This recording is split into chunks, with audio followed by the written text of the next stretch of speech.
Hi po. Ay, taga saan ka? Ah, yung province ko Leyte. Pero nandito ako sa Lebanon. Bisaya. Oo. Ilang taon ka na ngayon? 37. Mayroon kang asawa dati? Live-in, oo. Meron. Pero kasal na sa iba. Okay. Ikaw. Ilan na anak niyo? Isa. Tatlo. Lalaki. Nag-aaral ng pulis. Criminology? Nga? Nag-aaral ng criminology? Oo. First year college pa lang. Okay. Ikaw? Ako taga Iloilo. Ilan po anak mo? Dalawa. Mm. Yung panganay ko, babae, 13 years old. Yung pangalawa, lalaki, 5 years old. Walay na kayo or ano? Namatay na yung asawa ko. Sorry. Sorry. Ilang taon na kayong biyudo, sir? Ano, 2 years pa lang ngayong June, sir. Anong nangyari? Namatay siya. Mayroon siyang sakit. Sakit siya? Tagipusoon? Malignant tumor na hulog sa cancer, cancerous. Hindi nagapa, no? Hindi, sir. Ang cancer daw, sakit yaman daw.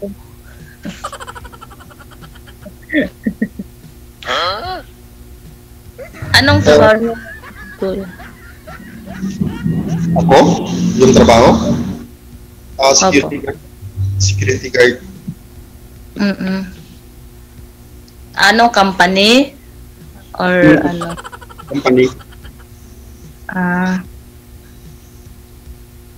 Goods. Ikaw ilang taon na ba dyan sa ibang bansa? Mag-6 na. Matagal na. Hindi ka pa umuwi dito? Na Pilipinas? Isang beses pa lang.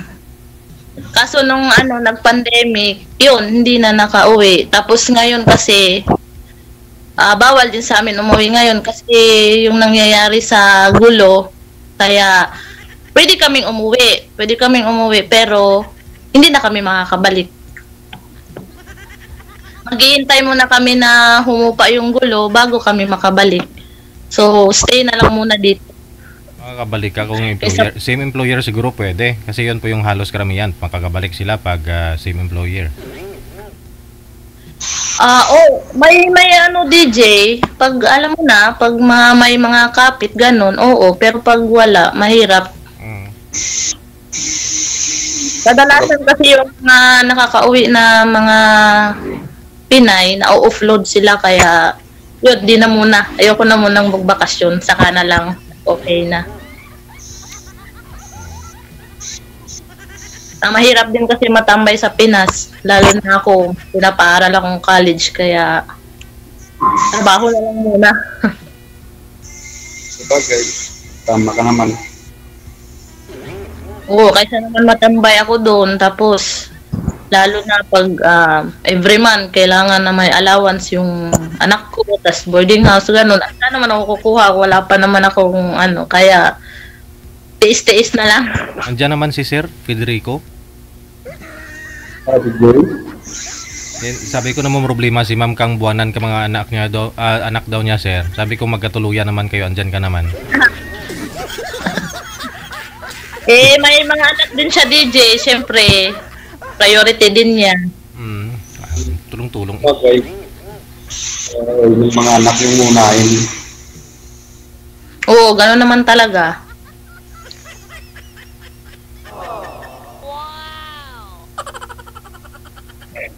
Kasal po ba kayo ng tatay ng anak mo, ma'am? Kasal po ba kayo nun?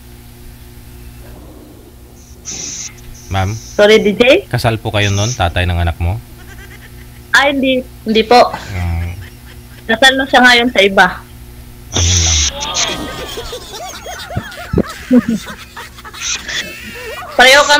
Pareho kaming abroad. Siya naman sa Saudi. Ako naman dito. Nakahanap ng ayun, Aragoy. nadali. Importante nagsusupport sa anak niyo. Minsan hindi.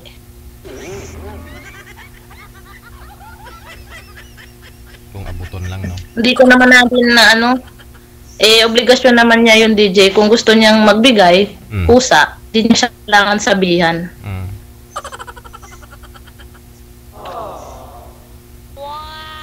Ikaw, kuya. Tameme ka. Nagkikinig lang Nasa iyo ako. po, anak niyo. Oo, Nasa sa iyo akin. po. Nasa akin. Sino alaga? Kapag meron ako trabaho yung nanay at tatay ko. Buti kompleto ka pa. Dito saan? Sa pamilya. Hindi, sa parents, syempre. Oo. Nandiyan ko yung nanay ko. Yung sa akin naman, nasa kapatid ng mama ko. Kasi yung mama ko, patay na. Tapos yung tatay ko naman, nasa Maynila. Nasa probinsya yung anak ko. Yung laking gusto nilang kunin, pero ayaw ko yung bigay. Hiram-hiram.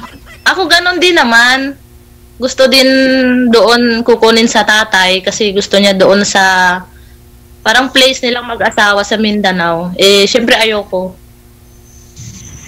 Kasi sa akin, simulang ibigdes hanggang ngayon, hindi kami nagkaiwalay ng dalawa kong anak.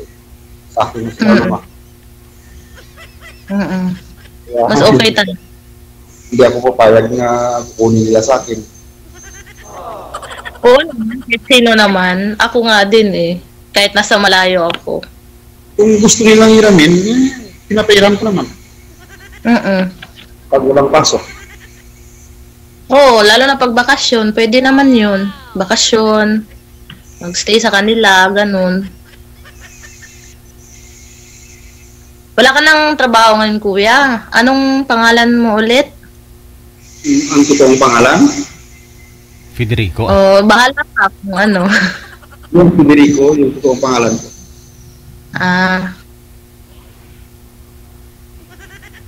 Sa ngayon, mayroong trabaho.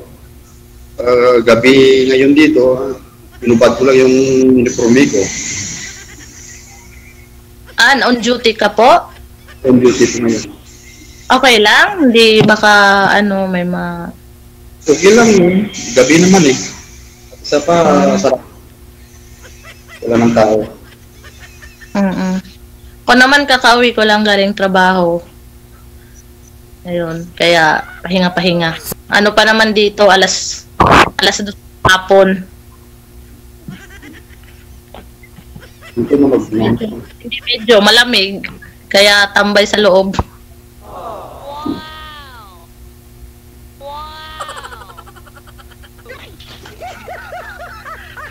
Matanas ka ng makayakap mo para hindi malamig. Aragoy. Unan. Naku, wala. Marami dito kung gugustuhin, pero naku po, mahirap pag mga ibang lahi. Wow naman. Wow. Anong mahirap sa ibang lahi, ma'am? DJ, parang di ko feel ba, parang hindi ako komportable. Hindi mo kaya yung amoy? Ano? Di naman. May iba naman na mababango. Oo. Iba talaga yung Pinoy. Oo.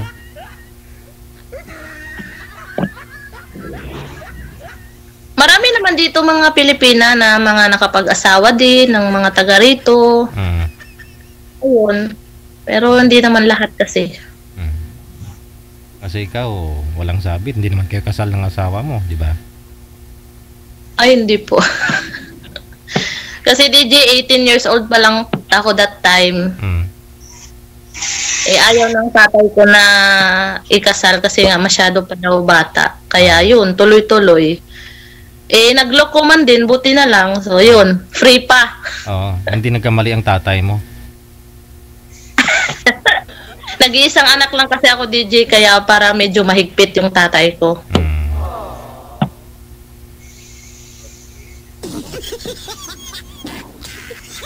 Hello, kuya. Ilan kayo magkakapatid? Ito kami mga kapatid. Dalawang lalaki, limang babae. Mga asawa na lahat, no? Lahat kami meron ng pamilya. Sana all may mga kapatid. Kung meron kapatid, hindi rin kayo makasundo eh. Ganyan talaga Pero kapatid. may problema, may pagsasabihan ka ng problema mo. Yung parang Sa akin, hindi naman eh. Kasi yun, tulo ko eh. sa bagay, depende naman kasi. Ako pangarap ko magkapatid, kaso wala. Yung iba naman pangarap lang na walang kapatid, baliktad. Ganyan talaga kapag walang kapatid. Walang okay lang naman, sanay na din. Bawi na lang sa anak. Di ba isa yung anak mo? Oo, kasi that time kasi nag-aaral pa ako ng college, 18. Nabuntis ako, tapos ayaw ng tatay ko na ipakasal ako. Gusto naman ng lalaki, ng magulang ng lalaki, kaso ayaw ng tatay ko kasi nga daw masyado pang bata, tapos nag-aaral. So parang lang, punta-punta lang siya sa amin, ganun. Nagbibigay sila ng kung anong mga kailangan ko. Yun, tapos nung kasi siya 22 years old that time. Hanggang nag-abroad, tapos yun, doon na. Nung una, okay, pero nagtagal na, nagbago. Isa yung anak mo hanggang ngayon? Oo, wala naman akong boyfriend lang, ganun. Aragoy. Focus lang sa anak muna. Anong boyfriend, ma'am? Yung sa online, ganyan? Oo. May mga din naman ako, DJ, yung mga parang kachat din sa Pinas. Oo. Pero wala din, kasi malayo. Yun lang, oo. Walang mekos-mekos. Kasi malayo eh. Hindi talaga nag-work. Nag-asawa na lang sila. Aragoy. Hindi na ako nahintay.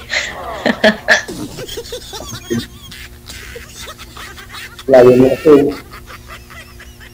Ano po? Masabi kong layo mo kasi. Kaya nga eh. Wala tayong magawa. Uwi din naman ako, pero hindi pa sa ngayon. Bakasyon, ganon. Tapos balik ulit. Pag makaipon na or may di mag for good na. Bakit hindi? Kapag naging pulis na yung anak mo, huwag kang may trabaho. Ay naku, Diyos ko po. Sana nga hindi mag-aral lang mabuti. Sana nga hindi maano sa barkada. Yung barkada, natural lang yan. Dati ako, ganyan yung puso kung nag-aaral ako eh. Pero syempre, nandun yung takot kasi syempre, lalaki, tapos hindi natin alam. Mas napapatulo ka. Okay lang. Kasi yung lalaki, uuwi ng bulo yan. Oo. Pero yung babae, Ganyan din ang sabi ng mga tiyuhin ko. Huwag ka daw mag-alala kasi lalaki naman yung atin kahit na. pero nilayo sa ina ang mag-alala. Natural lang yan. Kaya nga. Sana. Hindi naman nabubuntis eh. Pero paano pag nakabuntis, DJ? Di, Lula naku ka. po. Lula ka na eh.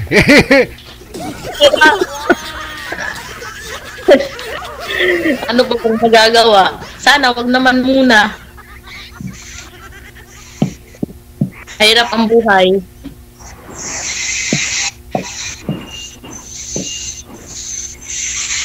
Kasi wala ka na itatanong sa akin. Hindi, parang wala na eh. Nasagot ko na ba? Nasagot mo na. O baka meron pa tanong sa akin. Nasagot mo na din naman. Wala kang asawa, may anak ka, sa trabaho mo. Sa ngayon wala akong girlfriend, hindi pa ako Oo, baka pala may girlfriend ka. Huh? Baka pala may girlfriend ka dyan, ako po. Wala. Bisang namatay yung asawa ko, hindi ako pumasok sa relasyon. Focus sa trabaho, sa anak, sa dalawang anak. Sa mga mga chatmate, ganun, online. sa mga chat, nag-chat din. Pero, chat lang. Friend lang. So, naging girlfriend. Chat lang, walang mikos-mikos. Walang something. Wala, chat lang. Yung musta, ganyan. Pwede naman, may mga ka-chat din naman ako din dyan sa Pinas. Mga schoolmate ko ng mga nahiwalay din sa asawa nila, pero wala din. Minsan paramdam, minsan hindi. Kasi hindi naman kasi parehas oras. Busy lang. Oo, nandun na din siguro, busy. Tapos hindi kasi pareha ng oras. Siyempre, pag dito, kagaya ngayon, dito hapon pa lang, dyan gabi na, patulog na kayo kami. Ilat pa. Wala pang hapunan. Hindi pareha. Dito umaga pa, dyan gabi na. Kaya yun, siyempre, pag may mga trabaho, kawawa din naman, mapupuyat. Ganyan talaga trabaho ka. Kailangan mo magpuyat. Oo, pero effort. Pero wala man. Wala. Busy. Malay mo. Baka mag-chat ulit. O tumawag. Diba? Wala na. Meron. Kumusta na lang, ganun. Pero yung mga, wala. Pamilya-pamilya na lang muna. Kung meron, edi salamat. Kung wala, salamat na din ulit. Yung taon para sa'yo. Bakit nga, nung namatay yung asawa ko, sabi ko, hindi ko yung bibig o pahanap. Pero hindi natin masabi yan. Kasi tao lang tayo eh. Oo, sabi nga nila, wag ka daw magsalita ng tapos. Malay mo, ako na pala yun. Sana all. Di ba? Di natin alam. Ikaw talaga. Baka na. Po? Ang sabi ko, baka ikaw na nga. Oo, baka ikaw. Sana all. Sana all.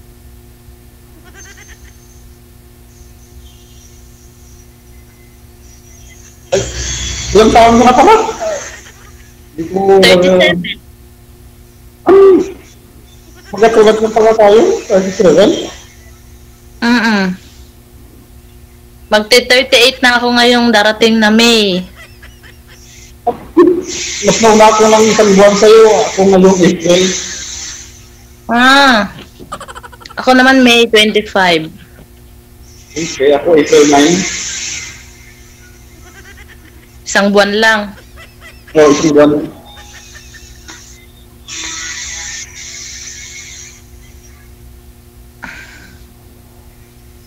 Hmm.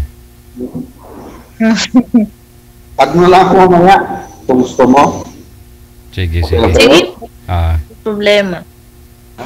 i-off cam ko po kayong dalawa ha. Magbigayan po kayo ng mga Facebook account ninyo dyan.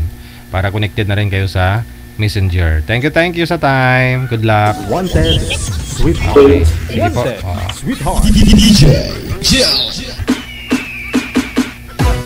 Mekas na. Mekas na, Insa.